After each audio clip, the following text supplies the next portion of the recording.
زبان جهان دانید. سلام دوستان و زبان آموزان عزیز، خوش آمدید به کانال touchenglish.com. مکانی هست که برای شما زبان انگلیسی را همچون وسیع معاشرت آسان و قلم میفهماند و هدف اساسی این کانال آموزاندن زبان انگلیسی همچون وسیع معاشرت بین المللی می باشد و این بخش سوال و جواب است. ما تصمیم گرفتیم که با دو سوال اعضایان گروه جواب گردانیم و اگر شما هم در آموزش زبان انگلیسی یگان مشکلی دارید یا یگان موضوع زبان انگلیسی را نمیفهمید، در کامنتر نویسید، ما حتما به سوالهای شما جواب خواهیم گردانید.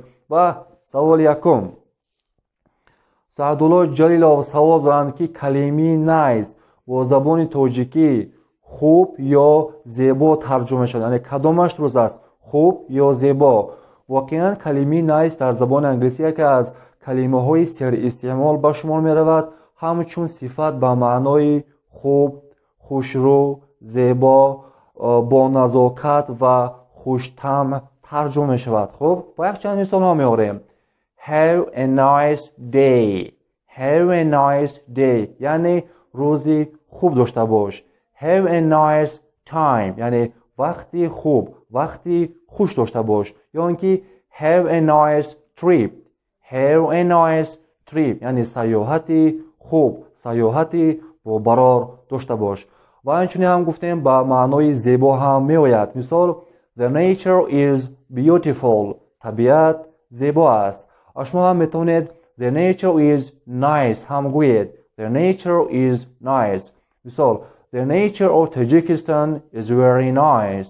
The nature of Tajikistan is very nice یعنی طبیعت تاجیکستان زیبا است. یا که This picture is very nice این رسم بسیار زیبا است.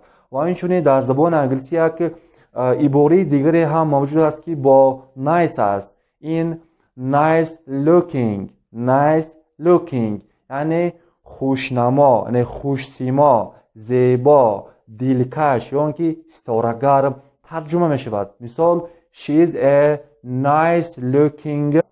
و اینچنین سوال دوم از طرف صبح‌الدین عبدالله و سوال دادند که همیشه با زبان انگلیسی چخیل ترجمه می شود، یعنی همیشه را با زبان انگلیسی چخیل ترجمه کنم گفتند. Always. Always. Always. مثال always be optimistic. Always be optimistic یعنی همیشه نیکبین، همیشه خوشبین باش. و مثال دوم always be happy. Always be happy یعنی همیشه خوشبخت باش. Always be happy. و این بود بخش سوال و جواب در کانال touchenglish.com. اگر شما هم دوستان و زبان آموزان عزیز در آموزش زبان انگلیسی یگان مشکلی دارید یا یگان موضوعی زبان انگلیسی را نمیفهمید، در کامنتر نویسید، ما حتما با سوالهای شما جواب خواهیم گردانید. و اگر این ویدیو با شما پسند آمده باشد با یار و رفیقانتان فرستانید تا که آنها هم زباندان گردند، چون که میگویند که زبان دانی جهان دانی. تا درس آینده، بای.